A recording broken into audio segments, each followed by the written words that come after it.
जय हिंद ओपन परिवार, आप सबका स्वागत है अपने चैनल ओपन क्लासेस में। आज हम बात करने वाले हैं एनसीईआरटी क्लास 6 की पृथ्वी की गतियां, ज्योग्राफी क्लास 6 एनसीईआरटी की पृथ्वी की गतियां। तो चलिए वीडियो की शुरुआत करते हैं बिना देर किए हुए। और ये बहुत इंपॉर्टेंट सीरीज है, एनसीईआरटी की सीरीज से बाहर कोई प्रश्न बनता नहीं है। इसके साथ यदि आप PYQ लगा दे, जो भी एग्जाम में, स्टैंडर्ड एग्जाम में पूछे हुए हैं, सिविल सर्विसेज के एग्जाम में पूछे हुए हैं, चाहे BSSC के एग्जाम में पूछे हुए हैं, या PCS एग्जाम, JPSC एग्जाम, किसी भी एग्जाम में पूछे हुए हैं, उससे बाहर प्रश्न आपके नहीं होंगे। तो चलिए शुरुआत करते हैं। पृथ्वी की गति, दो प्रकार की गति होती है, घूर्णन एवं परिक्रमण।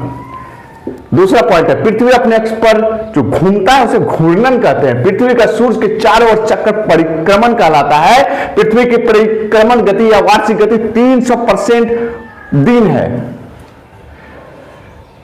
पृथ्वी अपने अक्ष पर झुकी हुई साढ़े 23 डिग्री है ना।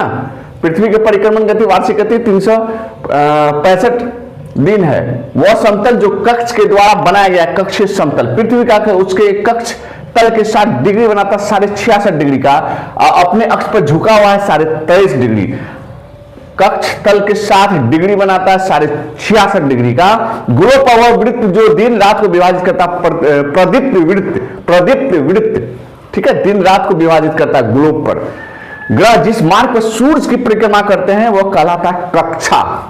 पृथ्वी सूर्य के चारों ओर चक्कर लगाती है, इसे दीर्घ वृत्ताकार पथ में चक्कर लगाती है। ऋतुओं में परिवर्तन का कारण है पृथ्वी का अपने अक्ष पर झुका होना और सूर्य के चारों ओर चक्कर लगाना। नेक्स्ट पॉइंट है, उत्तरी ध्रुव पर लगातार 6 महीने दिन व दक्षिणी ध्रुव पर लगातार 6 महीने रात होता है। कब कब?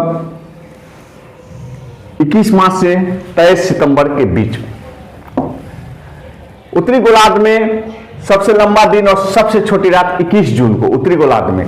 ग्रीष्म अयनात या कर्क संक्रांति उत्तरी अयनात में कब होता है? 21 जून। सूर्य कर्क रेखा पर सीधा चमकता है कब? 21 जून को।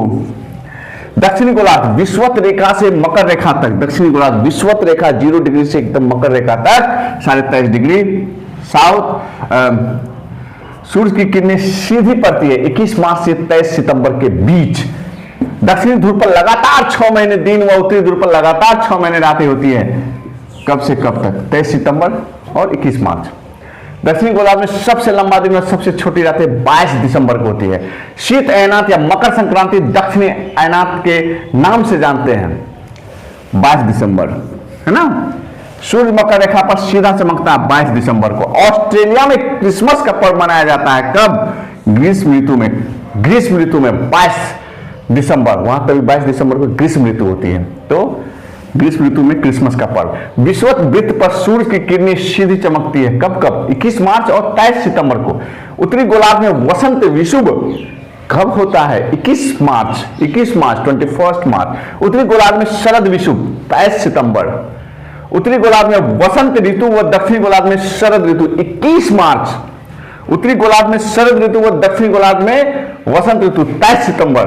उत्तरी गोलार्ध में वसंत, दक्षिणी गोलार्ध में शरद 21 मार्च। उत्तरी गोलार्ध में उल्टा कर दीजिए शरद और दक्षिणी गोलार्ध में उल्टा कर दीजिए वसंत, 23 सितंबर। तो आज का ये चैप्टर था पृथ्वी की गतियां। कुछ इंपॉर्टेंट पॉइंट्स थे जो अकॉर्डिंग टू एनसीईआरटी, और यदि इस चैप्टर से प्रश्न पूछा जाएगा तो इससे बाहर प्रश्न नहीं होंगे। आज के वीडियो में इतना ही। जय हिंद, जय भारत, वंदे।